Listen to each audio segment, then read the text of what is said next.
Hey guys, what's up? Dark Shadow Guy here, and I'm actually working on something that I think you guys will like.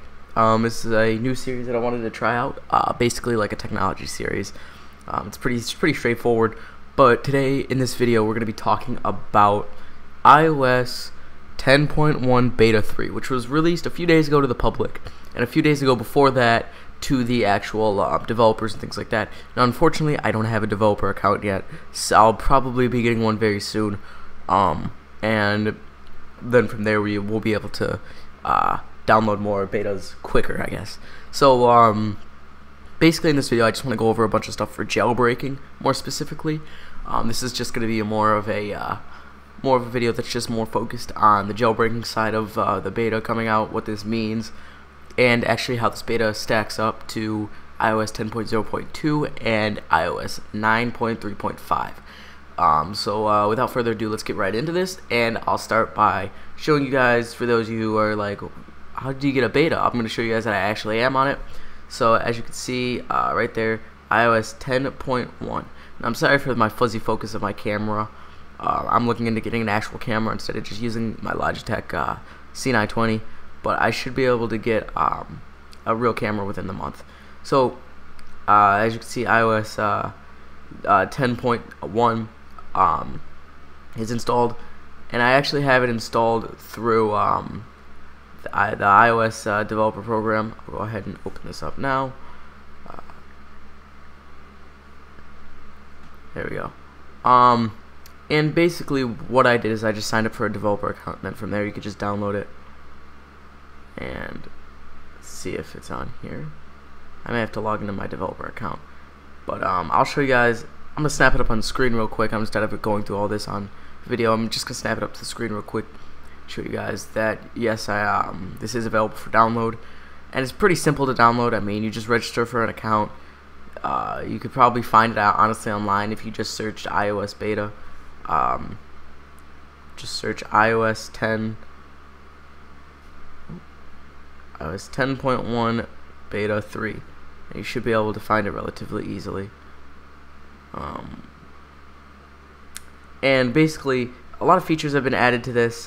You can look through it if you want to get the beta.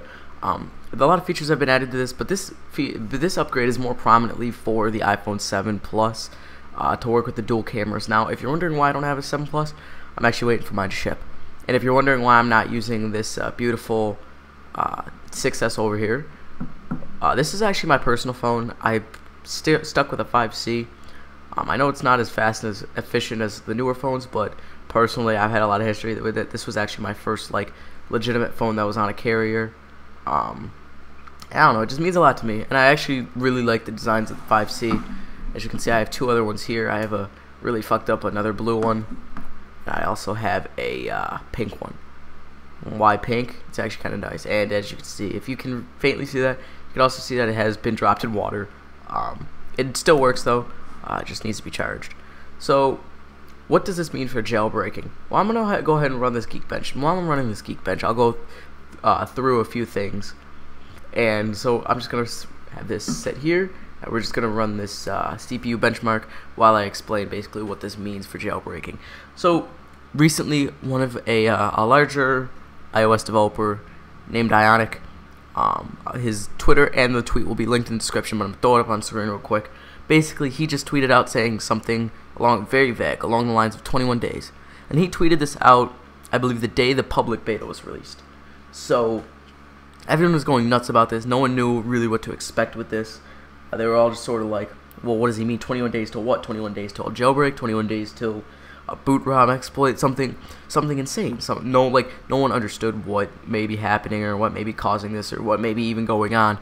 And everyone was really, really excited about it. So that's really all the news we've had from for the jailbreaking, other than the jailbreak of iOS 10 by another famous jailbreaker. All tweets and all that will be linked in this description. And it's just no one's really sure on what's going on right now with the jailbreak, and everyone's sort of on the fence. If you have a jailbreak, I highly, highly suggest you stay on the version you're at. Unless you're on iOS 8. If you're on iOS 8, some apps may not become compatible anymore. You might want to upgrade. If you're one of those people that has an iPhone 5 that's on iOS 6, I really would suggest once this jailbreak comes out, I really would suggest updating and jailbreaking iOS 10, because iOS 6 is at this point is pretty much obsolete. And it's really pointless to even have an iOS that low unless you're doing it specifically for exploits and stuff like that. So I would really suggest that you do not go looking for a 5 that has iOS 6 on it. At this point, it's pretty obsolete. So is even iOS 7, which is why the iPhone 4s is so far behind now. It's pretty much useless unless you're using it for very specific things. So my suggestion, if you're gonna get a phone, if you're gonna get a phone that you want to use not as a main phone, but as a more of like a jailbroken like hotspot or a jailbroken just thing to mess with, I would suggest going with a either a 5S if you're just looking for something small, or a 6 Plus, not a 6S but a 6 Plus. And because of the 2 years old that the 6 Plus is, obviously it's not going to be supported for very much longer. You figure maybe 2 or 3 more years, and then it'll be in the same place as the iPhone 5 and the iPhone 5 and the 5C is, maybe even where the 4S is right now. But I highly suggest that.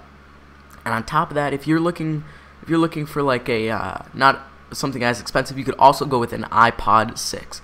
Now, I have an iPod 5 I recently purchased for $10. It was great condition, 6 gigs, so no back camera, but other than that, great condition. And I'm thinking about doing a giveaway for it, because I don't really need it, and I got it for cheap, very cheap.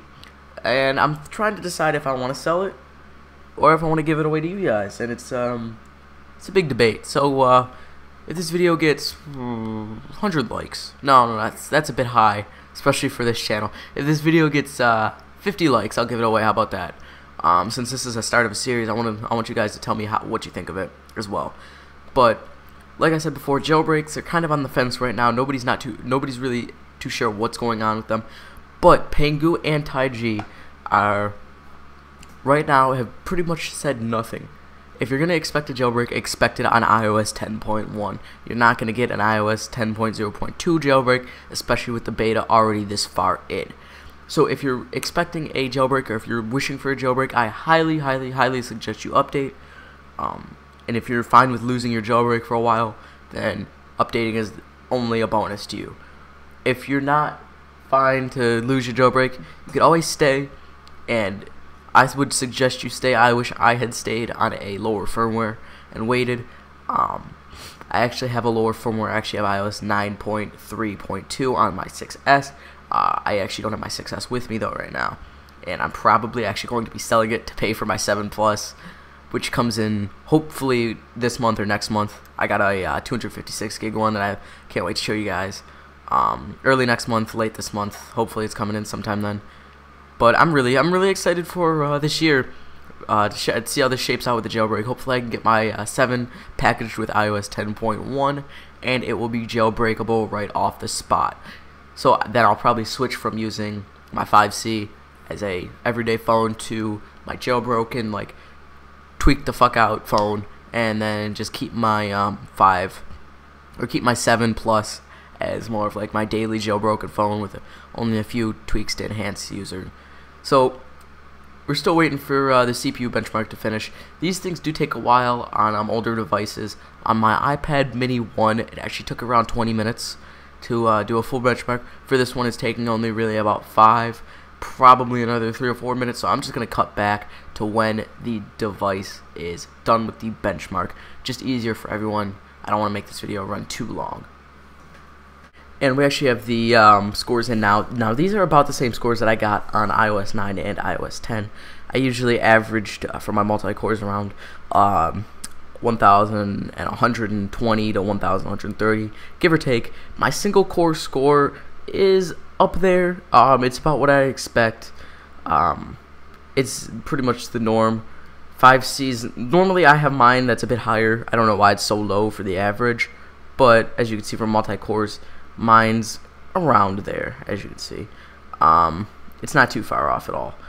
But I'm really excited for like I said, really excited for the future of Apple, especially with their new line of devices that's going out for everything. It's going to be really interesting to see how they work around everything, and how they work to develop new operating systems at this point, because I don't know how much farther they have to go. They have pretty much everything. They have Touch ID. They have 3D Touch in the newer models, and it'll be really interesting to see how Apple reacts to the jailbreaks, what jailbreaks pop up, because I honestly haven't used a jailbreak since iOS 8.0.2, I want to say. All through iOS 9, I didn't have a phone. I didn't have an iPhone. Long story. Maybe I'll explain it another day. If this video gets 100 likes, maybe I'll explain it in another video. But I really haven't used the iOS 9 jailbreak. I've used it on a friend's phone, but again, you have to be it kind of goes more extensive than that, than just, you know, like using it and seeing some cool tweaks. But like I said, goals for this video: if we can get 50 likes, on this video, I will give away an iPod 5. And I'm just probably going to update it to 9.3.5. If not, it's running like 9.2.1 right now, actually. So yeah, if you want it, just take a left on that, whatever. I'll be giving away an iPod 5 at 50 likes. At 100 likes, I can't remember what I just said I was going to do. 100 likes, I'll make a video on why I didn't have a phone for the entirety of iOS 9. There we go. That's what I was going to say. And if we can get 300 likes, which is never going to happen, that'd be fucking insane if we got that. If we got 300 likes, I will give away a iPad Air. And for those of you who don't believe I actually have one, I will give away an iPad Air, which is actually my school iPad, so I don't know how I'd do that. I'll give away an iPad Air. I'll give away the iPod Touch 5, and I will also give away my iPhone 6s. I don't know how the hell I'd ever fucking do that. I'd probably have to buy a new Air, but it would be totally worth it in the end. So, thanks guys for watching this video. Like I said, 50 likes, iPod, 100 likes video, then 300 likes, fucking massive giveaway. So, I'll see you guys in the next one. Shadow Guy out.